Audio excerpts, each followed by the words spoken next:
Hello friends, स्वागत है आपका अपने चैनल शॉर्ट हैंड स्टेनो आशुलिपि में। आज का डिक्टेशन है हिंदी आशुलिपि ओपी शुक्ला भाग 8 100 वर्ड पर मिनट। अभ्यास 1। डिक्टेशन शुरू होगी 5 सेकंड बाद।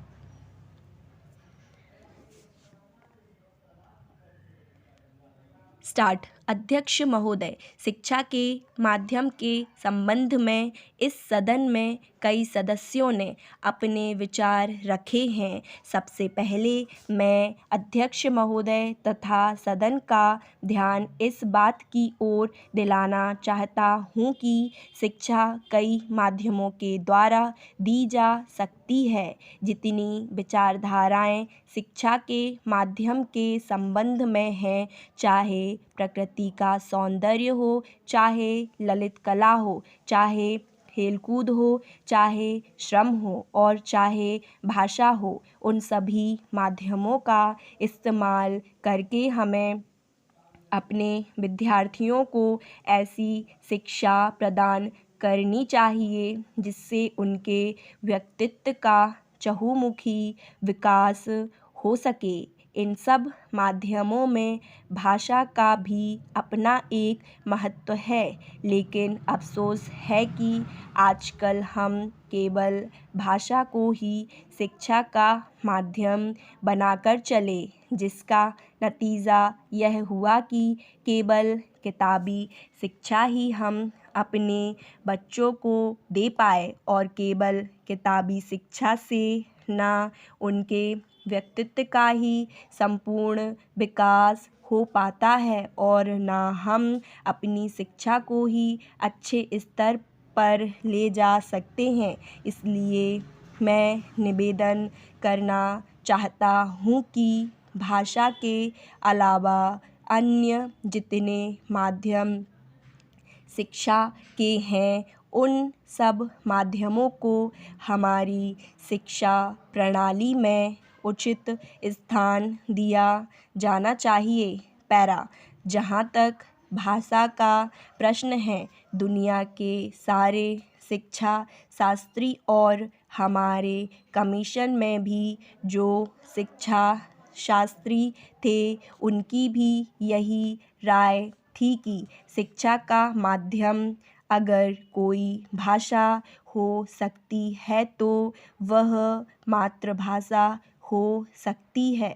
मातृभाषा के अतिरिक्त अगर अन्य किसी भाषा में शिक्षा दी जाती है तो वह शिक्षा अच्छी नहीं कही जा सकती। उसमें बच्चों की शक्ति की बहुत हानि होती है। जो शिक्षा हम मातृभाषा के माध्यम से 5 साल में दे सकते हैं, वह दूसरी भाषा के माध्यम से हम 15 साल में भी नहीं दे सकते। यदि यह बच्चे की मातृभाषा नहीं है तो उस भाषा में शिक्षा प्राप्त करने के लिए बच्चे को बहुत अधिक अतिरिक्त मेहनत करनी पड़ेगी तथा अधिक समय भी देना पड़ेगा, जबकि मातृभाषा के माध्यम से वह बहुत कम समय में और बहुत कम मेहनत से शिक्षा प्राप्त कर सकते हैं। इसलिए आज जो लोग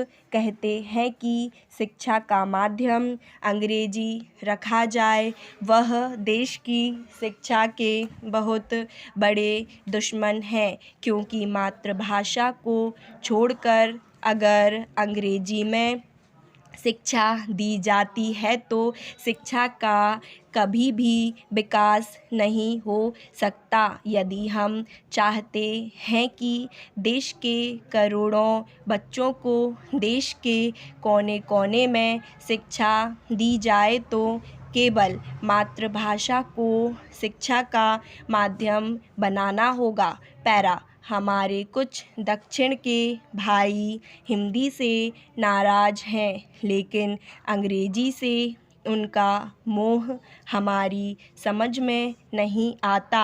अंग्रेजी से मोह केवल कुछ लोगों को ही है। सारे दक्षिण भारत के लोगों को अंग्रेजी से मोह नहीं है। अंग्रेजी से मोह केवल उन्हीं लोगों को है जिन्होंने बहुत पहले अंग्रेजी की शिक्षा प्राप्त की थी और जो आज सरकारी सेवाओं में ऊंचे पदों पर हैं। स्टॉप।